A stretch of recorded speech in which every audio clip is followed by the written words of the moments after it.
Hi, welcome back to the channel. My name's Rebecca and I am not sure what to say next because I'm changing my intro. Hi, welcome back to the channel. My name's Rebecca and I am actually going to change the intro to my videos, but I'll carry on just for now because I'm used to it. I'm 45 years old and I used to suffer from multiple sclerosis, but I no longer experience any of the symptoms since starting the carnivore diet 3 years ago. In my last video I said 2.5 years ago. It's actually 3 years ago that I started the diet. Anyway, yes, in today's video, I first of all wanted to thank you guys for your incredible response to my previous video in which I floated the possibility that I would take a break from the channel and maybe shift my focus a bit. I was not prepared for the response that I got. It really moved me. It brought tears to my eyes to read some of the comments that you guys had telling me how much my channel has helped you. And I mean, there really isn't anything more important to me than that, because having been through what I went through and come out the other side, all I want is to help others if I can, in whatever small way I can. So to read that my channel has been important to people really just gives me like a sense of purpose for my existence that I didn't know I would be blessed enough to have. So thank you, thank you, thank you. And it also did make me consider that I would like to continue making videos. So it worked. You guys saying that encouraged me to continue. I probably will change like the way that I present my content, but it will basically be about, you know, healing and living well and living within nature and pursuing a homesteading lifestyle. So all of that is basically what from the beginning I wanted my channel to be about. So it will still be about that. I just might change my intro and I might talk less about the fact that I once struggled with multiple sclerosis. So yes, so as I mentioned in my previous video, it was a conversation I had with somebody who got me thinking like that. And I don't want to talk too much about that side of things because there was a bit of a drama around that, and the poor guy doesn't actually know that I've even mentioned him, let alone that the internet's come at him. So I don't want it to be more of a drama than it needs to be. I just want to say that it's not possible to diagnose a narcissist on the basis of one reported conversation. And I do think that, you know, we all, including the carnivore community, need to accept that there are people with different perspectives and different beliefs, and it's okay for them to express their opinions. There's nothing wrong with them expressing their opinions.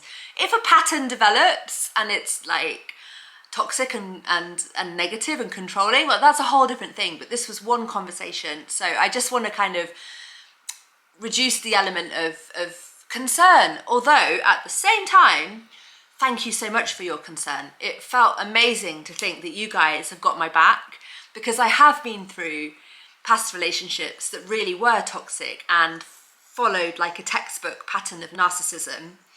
You know, from the love bombing and the future faking to the discard and then the smear campaign and like being isolated from all of your support and finances destroyed, home destroyed, friendships destroyed, self-esteem destroyed. And it really did set me back a couple of years on my life journey, my healing journey. So I'm still kind of rebuilding my life after that happened. So I do thank you for your concern, and I will look out for red flags. I already do. And I don't want to carry on discussing this because I feel like time will tell, right? So, but yeah, I'm just really, really grateful for you guys, like, yeah, the community. And actually, I also want to add that I had been doubting my channel for some time, for the past year, because something happened within the carnivore community that was quite upsetting last year. And I don't think I've talked about it. I think I may have briefly mentioned it in one video, but actually another really big carnivore creator, like a really big one, a really well-known one, put out a video saying about the carnivore channels that they like and the carnivore channels that they refuse to watch. And they didn't name the channels that they refused to watch, but it became clear in the comments that mine was probably one of them. And that was such a blow. Like, I nearly deleted my channel there and then. I couldn't believe it. And the reason being that a couple of my videos have been negative in tone. And that's been because I was in that abusive narcissistic relationship and I was recovering from it. So I was in quite a deep depression for quite a long time. And I was honest about that, and I talked about, you know, that aspect of my healing journey, the psychological aspect where you find yourself in substandard relationships because you don't have your boundaries, and in my case, I'm alone in a foreign country. So I kind of just was kind of desperate and yeah, it was very vulnerable to be preyed upon by this person. And then that happened just as I started the diet. So the first few years of my channel were taken over by this situation, and it was only the carnivore diet that kept me going through it, that and my channel. So when this big channel put out that video, I'm not gonna lie, I was devastated. And I still kind of am a little bit upset about it, and it kind of made me feel like, am I really part of this movement to heal humanity if I'm kind of being nudged out of the picture and not supported by the people in that same community? So I've had a lot of doubt since then, which I haven't really talked about, like I say. But you guys responding the way you did to my most recent video have put those doubts to rest, 100%. I feel like I have my place in the carnivore community. Even if other content creators don't recognize that, it doesn't matter, because if people are watching this and it means something to them, and I am helping them in some small way and helping them feel less alone and giving them hope, then I belong here. I belong in this space, and I will keep going. So thank you. I just wanted to say that. Thank you so much. Yeah, anyway, so the final part of this video is a vlog of my most recent neuro appointment, which was a couple of days ago. I've got to be honest, I don't want to be clickbaity. It was a bit of a nothing burger, because I got there and the guy was like, "Why are you here?" And it was a different neurologist to my normal one, and he didn't even know why I'd been summoned. And he even thought that I had requested the appointment, and I was just like, what? And the whole point of the appointment was to compare my most recent MRI scan to last year's MRI scan, which was done in Galicia, so that we can see if any real progression has happened over the past year since I've started the diet. Key piece of information. That was what the appointment was supposed to be about, but this guy didn't have a clue about that. So I still don't have that information. I'm going to say that straight up, but if you want to watch the vlog, it was still a worthwhile appointment in some other ways. In fact, the way the conversation that we had acted as a kind of counterpoint to the conversation I had with the guy that you guys were so upset about. And I've just kind of realized that people are going to have different opinions on either side of the spectrum, and I've basically just got to find my own way in this situation. So yeah, I'll talk about that in a bit more detail in the vlog. Okay, so I am probably going to be focusing on my homestead, but I've no doubt I'll record a video sometime soon. Once I've got things underway and I'm comfortable with the rhythm that I've got going, then I will resume vlogging, and I will resume weekly videos, or maybe 2 weekly videos, I don't know. But I don't want to stop, and it's because of you guys responding the way you did that made me realise that I shouldn't stop. This is a worthwhile channel, this is a worthwhile message. So thank you. Anyway, so let's go on to the vlog. Okay, so I'm here at the hospital I'm in the multi-storey car park. That's why I've got red light all over me. There's a car parking behind me, hoping that it won't reverse into me. Hold on, let's see. Yeah, good, okay. So yes, I've got my neurologist appointment this morning, which has been I've been waiting for, I've been looking forward to, because he's going to compare my most recent MRI scan with a previous MRI scan, and you know, give me more detailed information about the state of things in my brain, because it's hard to get a picture of what's going on without comparing to previous scans. So anyway, that's a bit of a long story, but here I am, and I'm actually 40 minutes early for the appointment, which is pretty awesome because the appointment's at 9 a.m. and I live an hour and a half away. And back when I was still struggling with fatigue, I had to ask them not to give me 9 a.m. appointments, first thing appointments, because it was too difficult for me to get there on time. Now it's all right, and I'm even 40 minutes early. So I am going to go grab a coffee and wait for my appointment. And I won't take you guys in with me, but I will fill you in as soon as I get out. So see you on the other side.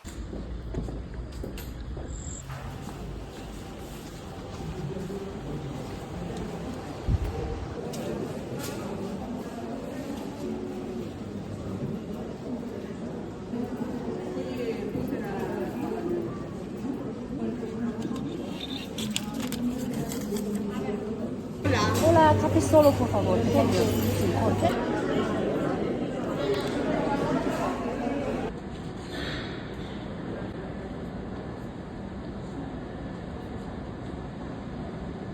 Okay, so I've come out of my neurologist appointment now, and I am at the supermarket, the Lidl, that's near the hospital, the cheap German supermarket that's near the hospital.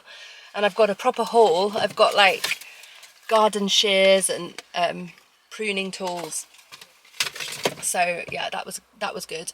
But yeah, the appointment. So in some ways it was a complete waste of time. I got there and walked into the room, and it wasn't my neurologist. It was a different guy who I'd never met before. And he was basically literally like, what are you doing here? Like, was it you that decided to cancel your usual neurologist and request someone else, or was it him? And I was like, I don't know. No, it wasn't me. Like, I was looking forward to this meeting so that I could continue the ongoing conversation that I've got with my usual neurologist about my recent MRI scans and comparing them so that I have a clearer picture of whether I really have new lesions on my brain or not. Since I started the carnivore diet, like, that's a key piece of information for me. So obviously I wasn't going to be messing around with the appointment, but he was like, well, there's not very much that I can help you with. And he went to investigate why this had happened, and I was just getting a bit pissed off, to be honest. And anyway, but then we started having a nice conversation. He said, look, I've heard of you, I know you're refusing treatment, I want to know why you think that's a good idea. And I started talking about my experiences and my situation, and I realized that the guy was actually listening to me, which my usual neurologist has trouble with. This guy was a bit younger than my usual guy, but I don't think he was like much younger than me. I don't know if that makes a difference, but I did feel like he was willing to listen to what I had to say at the very least, even though he wasn't changing his perspective, which was that I should be on treatment. And I walked out of the appointment, I've got to say, feeling a little bit vulnerable, like a little bit like, am I doing the right thing? He had more of an impact on me than my usual neurologist, because normally I'm just like, I don't know how to describe it. Like, we don't argue, me and my usual neurologist, but he's quite strong-minded, and I find myself being strong-minded in response. But this guy was a lot softer, so I was softer in response and, you know, more open to him. So we had a more fruitful conversation, and it left me feeling afterwards like, you know, because I'm not impervious to what they're saying. It is scary having a diagnosis like this. It's scary. However, nobody can tell me why it is that my symptoms have completely disappeared and all my strength has come back while I'm not on any medication. Like, they can't explain that. So that being the case, I would rather not identify as a sick person and have to have the side effects and the psychological impact of taking heavy medication for the rest of my life. But he's like, it's a kind of medical insurance, you know, but the thing is, you pay for medical insurance, you know, nothing's for free. Nothing's just like, here you go, have this and don't have MS anymore. That's not what the deal is with this medication.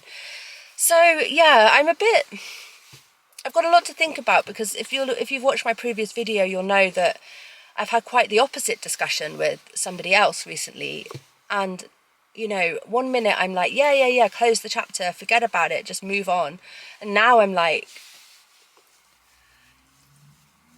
I don't know, just like, I can't do that, because I do have a disease and it's a serious one and it could come back.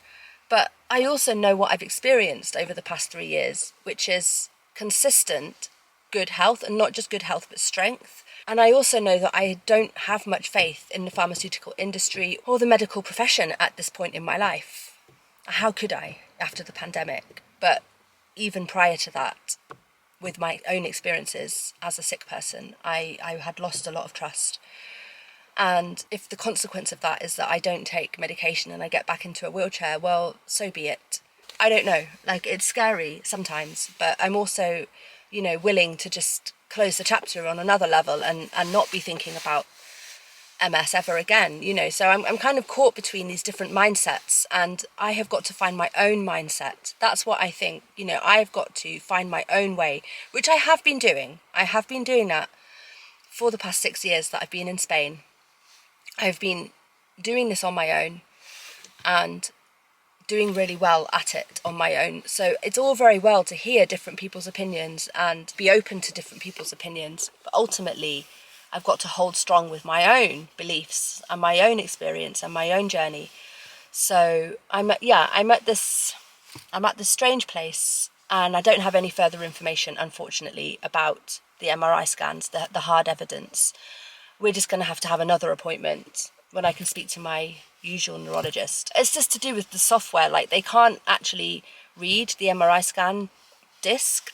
The disc itself has to be accessed by the radiologists down in you know, where the resonancia, the MRI scan is.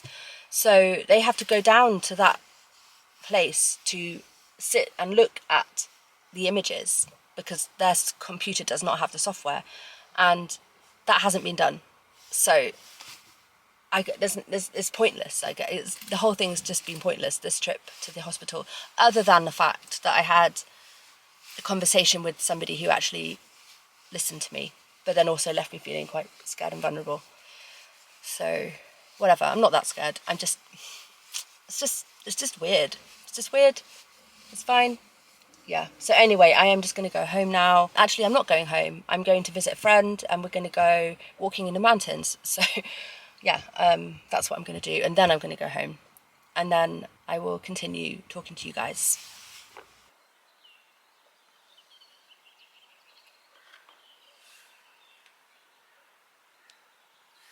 Okay, so there you go. So that was my neurologist appointment. Not really much to conclude about that. I'm just going to have to wait for the next one, and I will keep you posted as soon as I know anything further about the situation in my brain, the hard evidence that may or may not back up the success of the carnivore diet. So stay tuned for that. I'll keep you posted. All right, take care, and I'll see you guys in the next video. Bye.